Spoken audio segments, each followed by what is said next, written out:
Hello दोस्तों, कैसे हैं आप सब। उम्मीद करती हूँ अच्छे और मस्त होंगे। प्यारे दोस्तों, आज की कहानी है बारिश में जादुई घोंसला गाँव। यह कहानी एक छोटे हरे भरे और पहाड़ी गाँव की है जिसका नाम है सतरंगीपुर।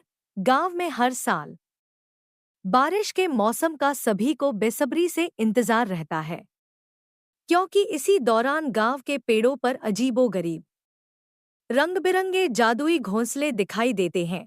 यह जादुई घोंसले अपने आप में कई रहस्यों को समेटे हुए हैं, जिनमें बच्चों के लिए मजेदार और अनोखे अनुभव छिपे होते हैं।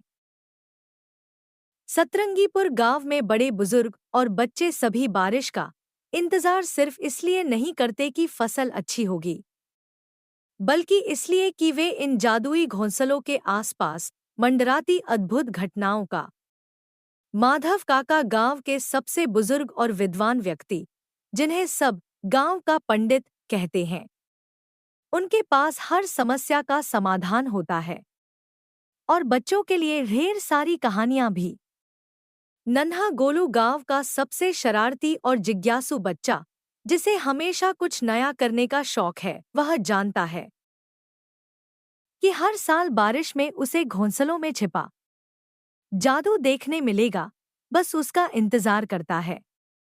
सोमा चाची गांव की सबसे हंसमुख महिला। उनका अपना अनोखा तरीका है बच्चों को मनोरंजन करने का, और उनके पास पुराने किस्से और कहानियों का खजाना है। अन्य बच्चे गोलू के दोस्त जैसे चिंटू, मीनू और गुड्डू, जो हमेशा गोलू के पीछे पीछे रहते हैं, ये सभी बच्चों के समूह के हिस्से हैं और हमेशा नए रोमांच के लिए तैयार रहते हैं। एक बार फिर से बारिश का मौसम आने वाला था और गांव के हर व्यक्ति के चेहरे पर खुशी और उत्साह झलक रहा था। इस बार बारिश के मौसम में गांव वालों को एक विशेष बात का इंतजार था, जादुई घोंसला। गोलू और उसके दोस्त इस बार घोंसले में छिपे हुए जादू को खुद देखने और उसे समझने का मन बना चुके थे। माधव काका ने सभी को गांव के चौराहे पर इकट्ठा करके बताया, ये घोंसले सिर्फ बारिश में दिखाई देते हैं और जो भी उनके पास जाता है उसके साथ कुछ न कुछ अद्भुत घटता है। गोलू और उसके दोस्तों ने यह सुनते ही तय कर लिया कि इस बार वे इन घोंसलों का राज जानकर ही रहेंगे। बारिश की पहली बूंद गिरते ही गांव में खुशियों का माहौल बन गया। बच्चे बारिश में नाचने लगे और गोलू अपने दोस्तों के साथ सीधे पेड़ के नीचे पहुंच गया, जहां जादुई घोंसले दिखाई दे रहे थे। इन घोंसलों का रंग हर कुछ मिनट में बदलता था, कभी नीला, कभी पीला, तो कभी लाल। गोलू ने जैसे ही घोंसले को छुआ, उसमें से एक चमकदार पंख गिरा। गोलू ने पंख उठाया और उसे देखते ही अचानक उसके पूरे शरीर में हल्की हल्की गुदगुदी सी होने लगी। मीनू और चिंटू यह देखकर हंसने लगे। गोलू को समझ में नहीं आया कि यह क्या हो रहा है, लेकिन उसके चेहरे पर भी एक हल्की मुस्कान आ गई। गोलू को लगा कि शायद इस पंख में ही जादू है। उसने अपने दोस्तों से कहा, चलो इस पंख को माधव काका को दिखाते हैं। सभी बच्चे दौड़ते हुए माधव काका के पास पहुंचे। माधव काका ने हंसते हुए पंख देखा और बोले, अरे गोलू, यह पंख तो तुम्हारे जैसे शरारती बच्चों का मन बहलाने के लिए ही है। इसका जादू केवल हंसी खुशी फैलाना है। तुम लोग इसे अपने पास रखो और देखो यह तुम्हें कैसे कैसे अद्भुत अनुभव कराता है। गोलू ने पंख को अपने पास रखा और जैसे ही उसने उसे फिर से छुआ, पंख ने धीरे धीरे उसकी नाक में गुदगुदी करना शुरू कर दिया। गोलू हंसते हंसते लोटपोट हो गया और उसके दोस्त भी उसकी इस हालत को देखकर हंसते हंसते पागल हो गए। अगले दिन बारिश के बाद घोंसले में से एक और चीज निकली। इस बार एक छोटा सा चमकदार पत्थर।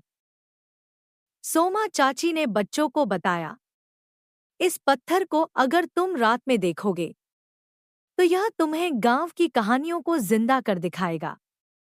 गोलू और उसके दोस्तों ने सोचा कि इस बार वे इस पत्थर का जादू भी देखेंगे।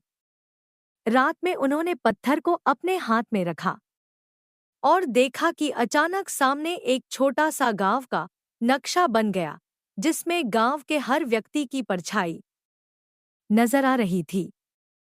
उन्होंने देखा कि माधव काका अपने बचपन में कैसे दिखते थे और सोमा चाची कितनी शरारती थीं। बच्चों को यह देखकर बड़ा मजा आया। समय के साथ बच्चों ने हर बारिश में एक नया जादुई अनुभव किया। हर बार नए घोंसलों से कुछ न कुछ नया निकलता था और हर अनुभव उन्हें एक नई शिक्षा देता।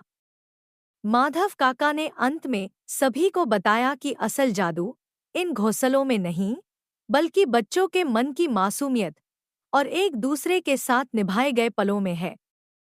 बारिश के दिनों में जादुई घोंसलों ने गांव के बच्चों को आपसी मित्रता, धैर्य और सहयोग की शिक्षा दी। गोलू और उसके दोस्तों ने सीखा कि जीवन में हर चीज का आनंद लेना चाहिए और हर छोटे से छोटे अनुभव से कुछ न कुछ सीखना चाहिए। इस तरह हर साल बारिश में गांव के बच्चे जादुई घोंसलों के साथ खेलते और कुछ नया सीखते और उनकी जिंदगी में खुशियां और नए अनुभव जुड़ते रहते। प्यारे दोस्तों, यह कहानी यहीं पर समाप्त होती है। आपको यह कहानी कैसी लगी? कमेंट बॉक्स में जरूर बताएं। अगर आपको हमारी ये कहानी पसंद आई हो तो कृपया हमारे वीडियो को लाइक, शेयर और चैनल को प्लीज सब्सक्राइब जरूर कर लें। इससे हमें मोटिवेशन मिलता है और आप तक ऐसी ही मजेदार कहानियां सबसे पहले पहुंचती रहेगी। प्यारे दोस्तों, नमस्कार।